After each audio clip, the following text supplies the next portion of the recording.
majina naitika Bienga Kikongo Jean-Claude, nikiwa mambre hapa katika kikundi ya veke yetu ya Bulengo na kituo ya Synergie des Femmes.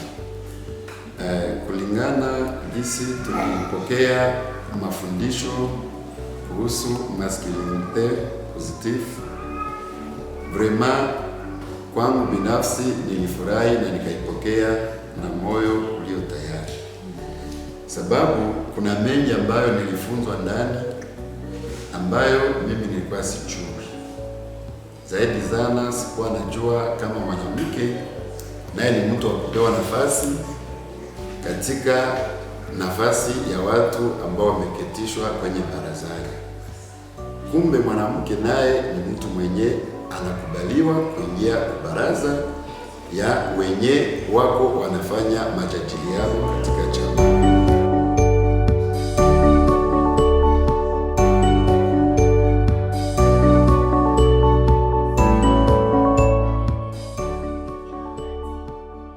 Mbele wakati tulikuwa hatuna information, tulikuwa nakamata wanawake kama vile ni punda. Tunajua kama mwanamke ndio mwenye anapaswa aenda mshamba, bwana kazi yake make alikuwa ni kushinda tu nyumba. Kwa leo hii vraiment kupata information, tushajua kama baba bora ni nini. Mafundisho imeleta kazi mingi ya kusisimua watu, ya kuleta mabadiliko, na hii mabadiliko inaonekana ndani ya nyumba yangu, kwa majirani, hata kwa kanisa ambalo ninaloongoza.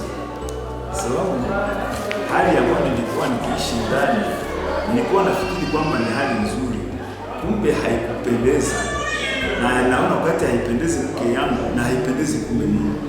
Na wakati nilipokea hii mafundisho inaleta furaha, sababu hata mke wangu anasikia anapumzika, na mimi ile wakati nasikia na mimi niko na raha. Sasa vile nimekuja na huu ngoma mwenyewe alisikia mafundisho, na hii ndio ilinituma naye nimlete sawa mfano. Ombi langu ni kwamba hamungeachia hapa, mngeliendelesha, sababu hii inaleta picha nzuri na mabadiliko, hata inaweza kubadilisha nchi, inabadilisha nchi. Mbele nifikie, ilikuwa kama mtu mbaya sana mbele ya mke wangu, ilikuwa kasimpatie heshima kwanza.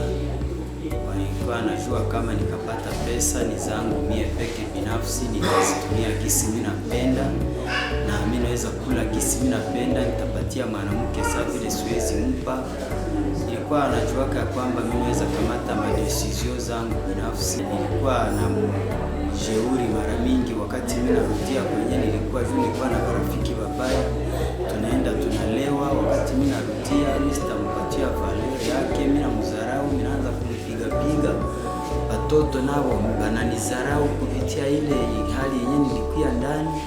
A partir ya ile nikaenda kukutana kama kumbe ilifo niachane na wale marafiki babaya, ninarisikia kubomola kwa nyumba. Ilifika wakati nikaanza kuwa nakosa na kunipatia makazi, basikia wako wanaona ya kwamba hazifalia hata watoto.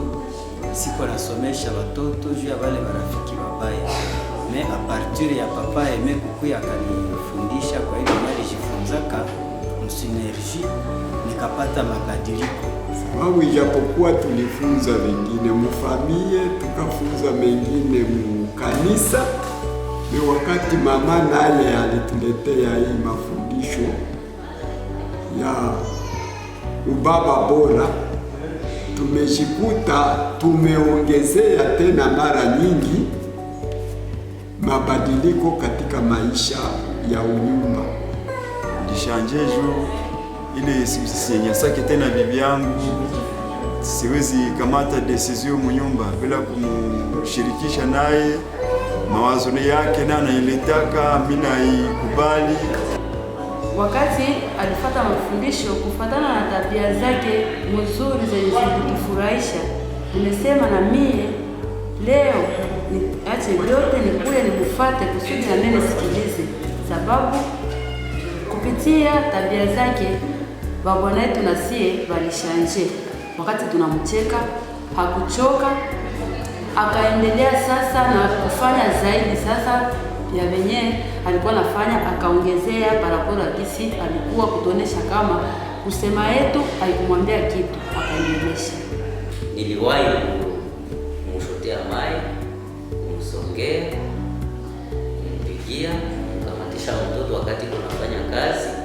Zamani tulikuwa naonaka wazazi yetu walikuwa wanaenda kwa mashamba, mama anakuwa analewa kitunga na analewa na mtoto kushingo, lakini leo tumeona kama ni sharti tusaidiane kazi. Ilinisaidia kutayarisha namna gani kuishi nyumbani, kuishi na wadada, kuishi na mke wangu. Na hiyo mafundisho ilituonesha kama mwanaume anapaswa ishi kawaida kwa kusikilizana na mke wake na watu wengine ambao wanapatikana pembeni yake, na walituonesha kama kukuwa mwanaume sio kutegemea wengine ama kutaka uwe sawa mfalme wa kutendee na wewe hawezi kutendea wengine. Tuko na biishi kabisa, mkusaidia sana na kuhusu decision hizi mama anasema tuko na mchangia decision wakati tunapangilia kitu katika nyumba yetu, kama mshikisha mwanamke naye hapana naye decision yake bila tunafaa mbele faa kitu na kufua na kutunza kabati nyumba ya siku na waza hiyo mafundisho ya maana sana na maendeleo. Tumepata mafunzo mazuri yalitusaidia. Mabadiliko yenye tulipata katika maisha ilikuwa kwa ngambo ya kujere ekonomi yetu, uchumi katika foyer. Mbele nilikuwa nazoea anaweza pata franga, decision fulani nazikamata na ni faire participer jamaa, surtout madame na tenga tu mpango mia peke, madame anakonstate kisi nisha kamata mpango bien, niza nunua moto anakia kuta moto nishafikisha mnyumba. Lakini apatiri ya formation tulipata leo tunatengaka, hata kama ni kusomesha mtoto mbele ya masomo, tunaanza kuikala, tunaanza kuzungumza, tunaanza simulia. Mentalite yangu ishashaje. Zamani na mimi nawaza kama kuko makazi za wanawake na za wanaume. Sasa kisi tunafundisha wanafunzi kwa masomo ni mwalimu. Ninafundisha wanafunzi que l'exemple enseigne mieux que la parole.